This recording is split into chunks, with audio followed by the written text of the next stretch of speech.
Atos, capítulo 16, versículo de número 31.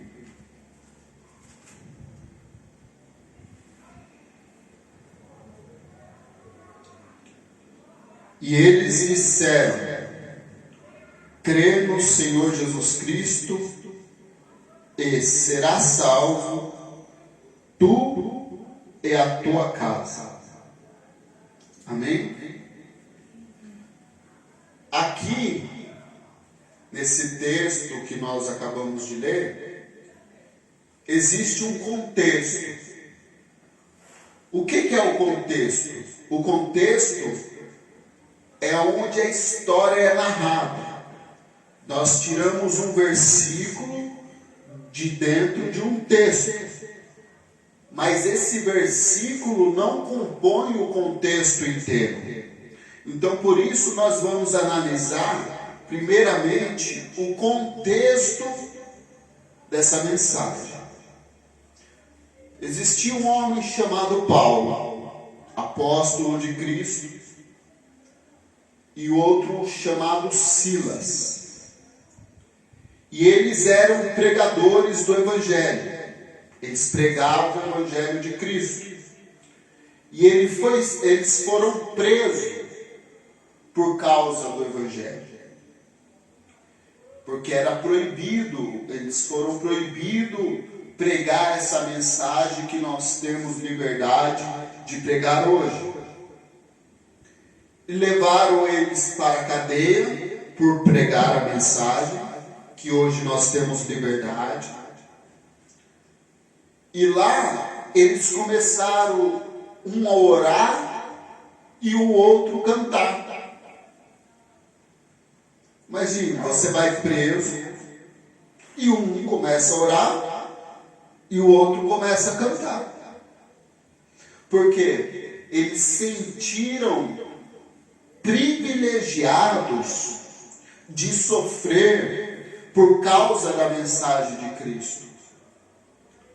Eles se sentiram especial por ser digno de padecer pela palavra de Deus. Então, eles cantavam e oravam e os outros presos ouviam. Ou seja, prenderam eles para não pregar, mas dentro da cadeia eles continuaram pregando. Ou seja, quando o homem tenta prender a nossa liberdade, prender o nosso corpo, ele não pode prender a nossa voz. Porque aonde a nossa voz chegar, o Evangelho também chega. E aqueles presos estavam escutando os hinos, que eram salmos, que era cantado, através da boca desses homens que estavam presos, por causa de pregar essa mensagem do Evangelho de Cristo.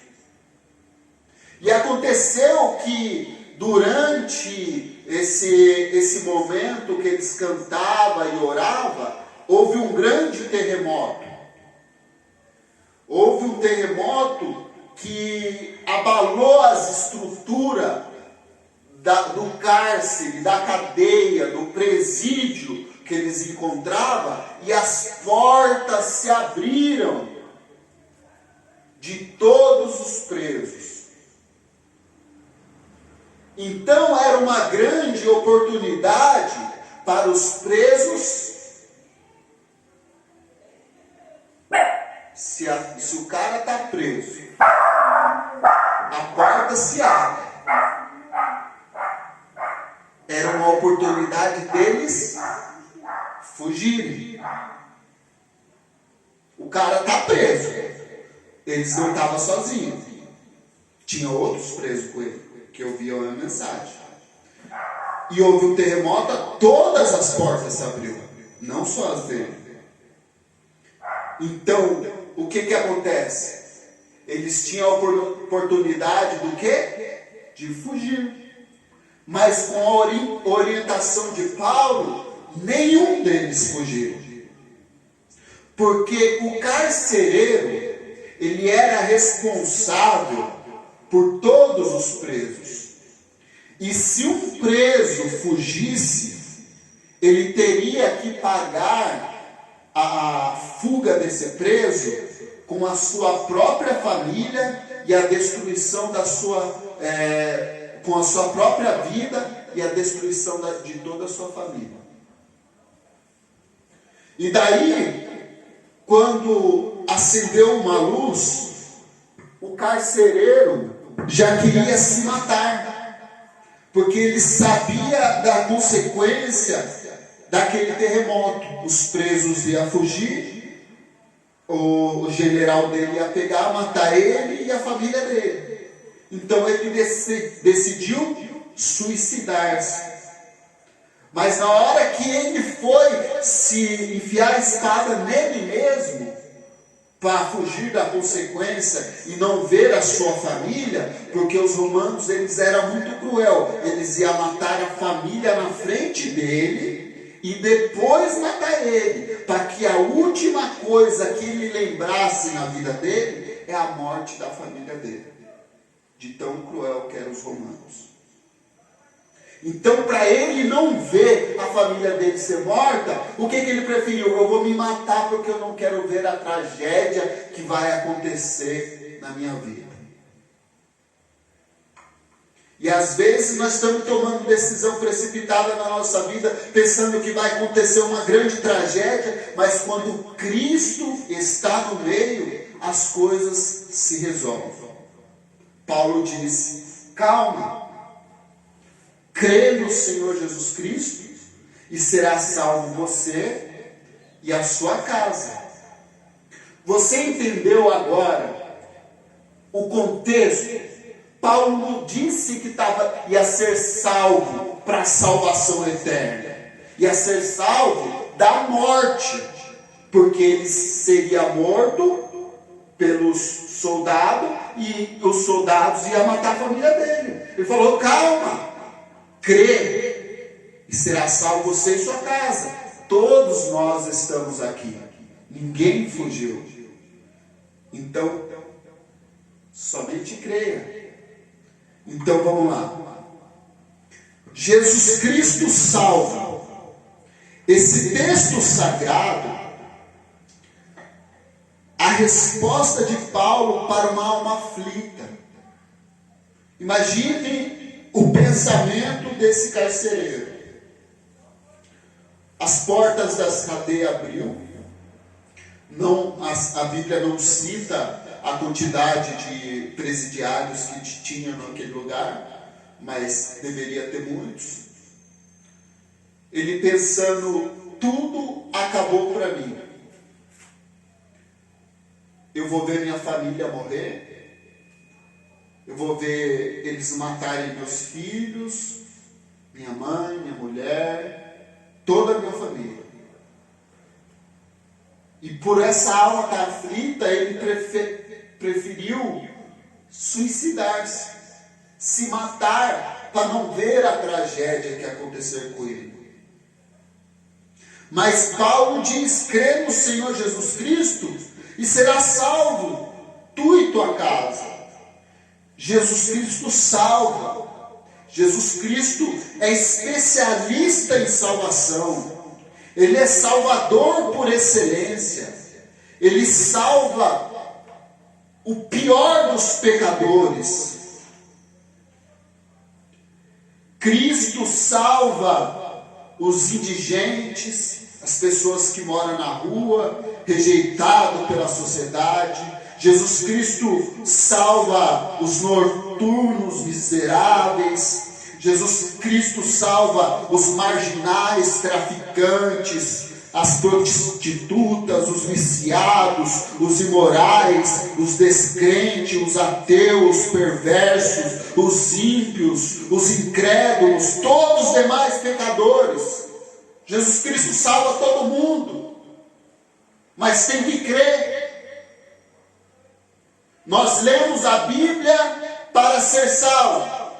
Cremos na Bíblia para ser... A gente lê a Bíblia para ser sábio. A gente crê para ser salvo. A gente pratica para ser santo. A graça de Jesus é maior que todos os nossos pecados. Não há pecado que Jesus não possa perdoar. Porque se fosse assim, o que seria de mim? Não há pecado que supere a grandeza do amor de Deus. Não importa o pecado que você cometeu. Se você, a Bíblia diz, no livro de João, capítulo 2, 1 João capítulo 2, irmãozinhos, rogo para vocês não pecarem, mas se vocês pecar, acontecer de vocês pecar, vocês têm um advogado, que é Jesus Cristo, o justo. Ele é o pagamento dos seus pecados. Ele pagou os seus pecados lá na cruz. Os seus pecados já estão anulados. Mas isso não é para quem quer. Isto é para quem crê. Porque quem crê em Jesus Cristo será salvo. A Bíblia diz que onde abundou o pecado, superabundou a graça. Vou te dar um exemplo. A Silvana me deve R$1 e a Ana Júlia me deve R$100. Eu perdoo as duas. Quem que eu perdoei mais? A Ana Júlia, porque me devia mais. Quanto mais pecador, mais amor Deus tem para te oferecer. Não é para praticar pecado. Pecado é acidente. Mas quanto mais pecado, mais Deus tem amor para derramar nas nossas vidas. Jesus Cristo salva a alma de todos os pecadores. Vamos ver alguns exemplos na Bíblia de pessoas que Jesus salvou. Alguns versículos. Jesus Cristo salva, porque Ele é o Salvador do mundo. Está escrito em João 4,42, não precisa abrir. Jesus salva, porque Ele veio buscar os que se havia perdido. Mateus 18,11. Jesus salva, porque Ele amou o mundo de tal maneira que deu seu Filho unigênito para que todo aquele que nele crê não pereça, mas tenha a vida eterna. Jesus Cristo salva, porque Deus enviou o mundo, não para condenar o mundo, mas para salvar o mundo dos seus pecados. Jesus Cristo salva, porque Ele mesmo disse a Zaqueu: hoje veio a salvação na sua casa, pois este também é filho de Abraão, porque o Filho do Homem não veio senão buscar aqueles que se havia perdido. Jesus Cristo salva, porque Ele disse: ide por todo mundo, pregai o Evangelho a toda criatura, quem crer e for batizado será salvo,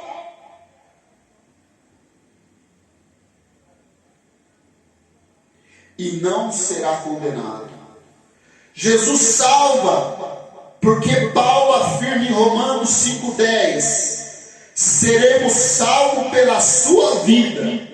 Jesus Cristo salva, porque em Romanos 10,9 a Bíblia disse que se com sua boca confessar que Jesus Cristo é o Senhor, em teu coração crer que Deus o ressuscitou dos mortos, você será salvo. Jesus Cristo salva, porque em Romanos capítulo 10, versículo 3, a palavra de Deus diz que todo aquele que invocar o nome do Senhor será salvo.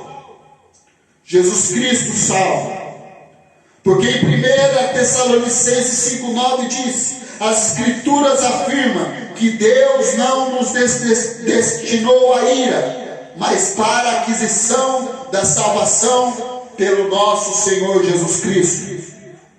Jesus Cristo salva porque em 1 Timóteo capítulo 1 versículo 15, Paulo escreve: esta é uma palavra fiel e verdadeira e digna de toda aceitação, que Cristo Jesus veio ao mundo para salvar os pecadores, do qual eu sou o principal. Jesus Cristo salva. Porque em Hebreus está escrito, Hebreus capítulo 5, versículo 8 e 9, o escritor sagrado afirma: ainda que era filho, aprendeu a obediência por aquilo que padeceu, e sendo consumado, veio uma causa de uma eterna salvação para todos os que lhe obedecem. Jesus Cristo salva, porque em 2 Pedro capítulo 3, versículo 15 está escrito que temos por salvação a longanimidade do nosso Senhor Jesus Cristo, que salva. Porque em Apocalipse capítulo 7, versículo 10 escreve: salvação ao nosso Deus, que está sentado no trono, e ao Cordeiro.